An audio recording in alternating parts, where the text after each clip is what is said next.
स्वागत है आपका भारत वॉइस में। कोरोना वायरस का संक्रमण देश में कहर बरपाता जा रहा है। 1.5 लाख से ज्यादा का आंकड़ा 24 घंटे में देश में कोरोना संक्रमण के आ रहे हैं। दिल्ली, मुंबई समेत कई राज्य ऐसे हैं जहां पर सख्त पाबंदियां लगाई जा रही हैं, लेकिन फिर भी कोई ऐसा संकेत नहीं मिल रहा है जिससे ये पता लगे कि आने वाले दिनों में कोरोना पर काबू पाया जा सकता है। एक बड़ी बात यह है कि जिन लोगों को टीके लग गए हैं उनको कोरोना कैसे हो रहा है, तो क्या इसमें भी कोई कमी है या फिर किस तरह की बातें हैं? इन सवालों का जवाब कोई देने को तैयार नहीं, क्योंकि सब तो पश्चिम बंगाल में उलझे हुए हैं। राजनीतिक पार्टियां, खासतौर पर भारतीय जनता पार्टी को अगर देखें तो उसकी नजर कोरोना से ज्यादा इस बात पर है कि किसी भी तरीके से पश्चिम बंगाल का चुनाव जीत लिया जाए। प्रधानमंत्री नरेंद्र मोदी भी लगातार सभाओं पर सभाएं किए जा रहे हैं। वो देश के आम नागरिकों को, देश के लोगों को ये बात बार बार कहते हैं, दोहरा कर कहते हैं, तेहरा कर कहते हैं और कहते हैं कि मास्क जरूर लगाएं, भीड़ भाड़ वाली जगहों पर जाएं तो, या फिर घर से निकले तो मास्क लगा कर जाएं। लेकिन उन लोगों का क्या होगा जो पश्चिम बंगाल की रैलियों में प्रधानमंत्री को सुनने के लिए आते हैं? उनमें किसी के पास मास्क नहीं होता। तो इस तरह की व्यवस्था है, इस तरह के हालात हैं, तो देश का एक आम नागरिक सोचने पर मजबूर हो रहा है कि वो आखिर करे तो क्या करे, वो किसके पास जाए, कहां से मदद मांगे। उसके पास इस वक्त रोजगार नहीं है, छोटे मोटे उद्योग धंधे बुरी तरह से चौपट हो रहे हैं। देश में आम लोगों की स्थिति यह है कि इलाज के लिए उनको दर दर ठोकरें खानी पड़ रही है। लेकिन अब यह बात आ रही है कि क्या सरकार की लापरवाही और गैर जिम्मेदारियों की वजह से ही देश में एक बार फिर से कोरोना नए रूप में सामने आ गया है और लोगों के अंदर दहशत ही नहीं बल्कि लोगों की जान लेने पर उतारू हो गया है। आप देखिए कैसे सरकार ने इस पूरे मामले पर लापरवाही भरा रवैया अपनाया। प्रधानमंत्री नरेंद्र मोदी की उन बातों को याद कीजिए जो पिछले साल उन्होंने मार्च के महीने में कही थी। लॉकडाउन लगाया गया था देश में 21 दिनों का। साथियों, याद कीजिए, महाभारत का युद्ध 18 दिन में जीता गया था।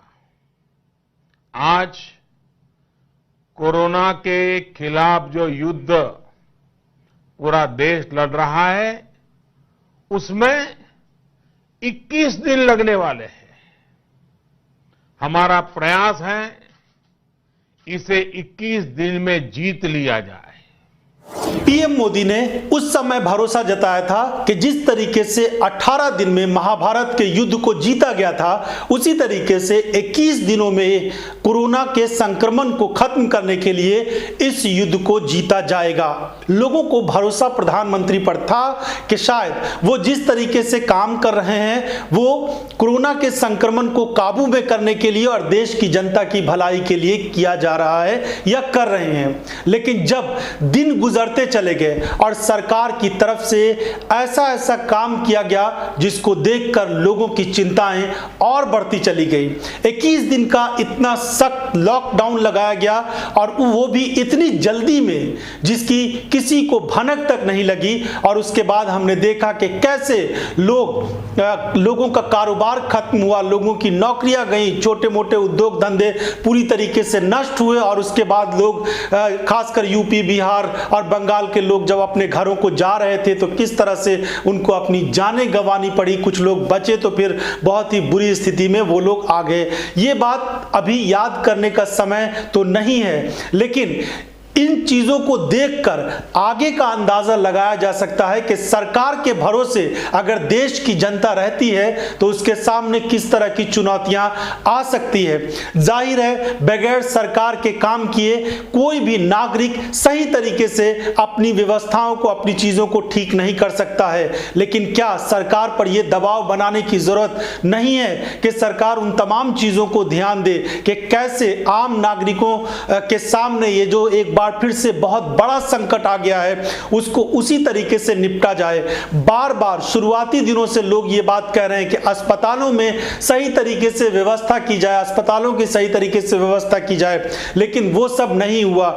जुमले गढ़े गए, बड़े बड़े नारे गढ़े गए, बड़ी बड़ी बातें कही गई, टीका उत्सव मनाने की प्रधानमंत्री नरेंद्र मोदी बातें कह रहे हैं, लेकिन इस सवाल का कोई जवाब देने को तैयार नहीं है कि कई राज्यों में टीके की कमी हो रही है, टीका लोगों को नहीं पड़ रहा है, इस व्यवस्था को और कैसे ठीक किया जाए, मजबूत किया जाए।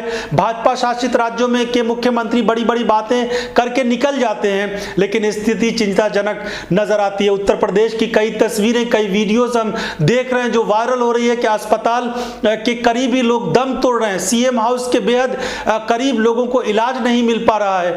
उत्तर प्रदेश की स्थिति ऐसी है, दिल्ली में भी हालात बहुत बेहतर नहीं है, लोगों को इलाज के लिए बहुत मुश्किल और जद्दोजहद करना पड़ रहा है। तो स्थिति कैसे काबू में होगी? प्रधानमंत्री नरेंद्र मोदी भले ही लोगों को टीका उत्सव मनाने की बात कर दें, लेकिन हालात तो चिंताजनक है ही। इन सब के बीच सबसे बड़ी चिंता की बात यह है कि देश के तमाम लोगों को जो संक्रमण की शुरुआत पिछले साल हुई थी, उसके बाद से लोगों को इंतजार था कि देश में टीका आ जाएगा तो फिर वैक्सीनेशन के बाद देश में स्थिति ठीक हो जाएगी, काबू में आ जाएगी, लोगों को वैक्सीनेशन किया जाएगा, टीका दिया जाएगा तो फिर संक्रमण से बचा जा सकता है। लेकिन एक तरफ लोगों को टीके नहीं लग पा रहे हैं, बहुत सारी जगहों पर बहुत सारी अव्यवस्था और कमी नजर आ रही है, टीके तक मैसर नहीं है। लेकिन एक बड़ी बात यह है कि जिन लोगों को टीके लग गए हैं उनको कोरोना कैसे हो रहा है? तो देश में जब कोरोना की शुरुआत हुई थी तो लोगों को यह उम्मीद थी कि कोरोना के वैक्सीन जब आ जाएंगे तो स्थिति नियंत्रण में हो जाएगी, कोरोना पे काबू पा लिया जाएगा। लेकिन अब क्या हुआ?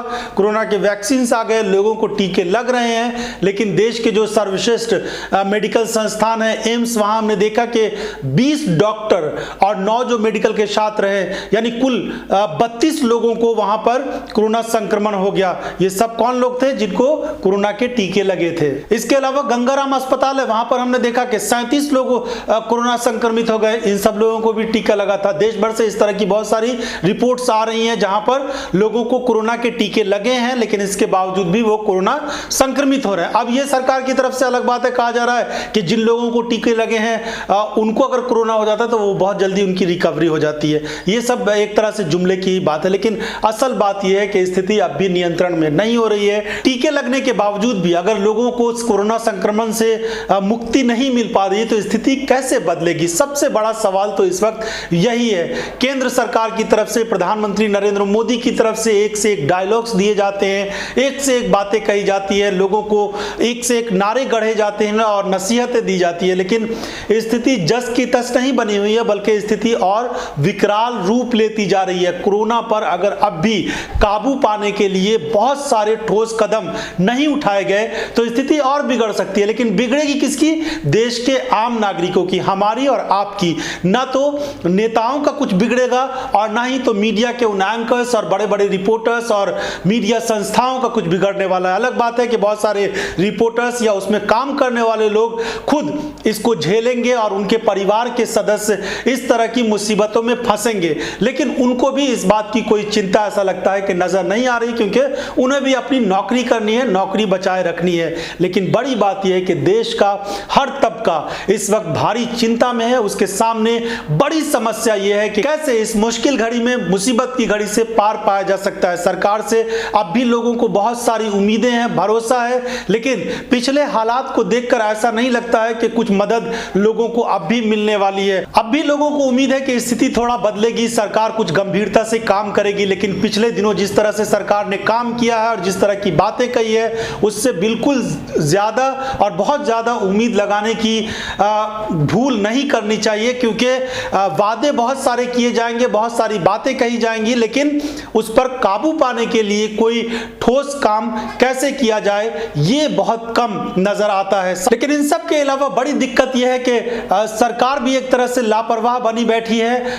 प्रधानमंत्री नरेंद्र मोदी को हम देख रहे हैं कि कैसे वो टेलीविजन चैनल्स पर आते हैं तो देश के युवाओं को कहते हैं कि आप मास्क जरूर लगाएं, टेलीविजन पर नौजवानों से वो कह रहे हैं कि कोरोना के प्रोटोकॉल का पालन करें, और जब बंगाल में उनकी रैली में हजारों नौजवान बिना मास्क के इकट्ठा होते हैं तो फिर उस पर कोई बात नहीं होती है। इस पर कौन सवाल करेगा? इस पर किसी के सवाल करने की हिम्मत तो है नहीं।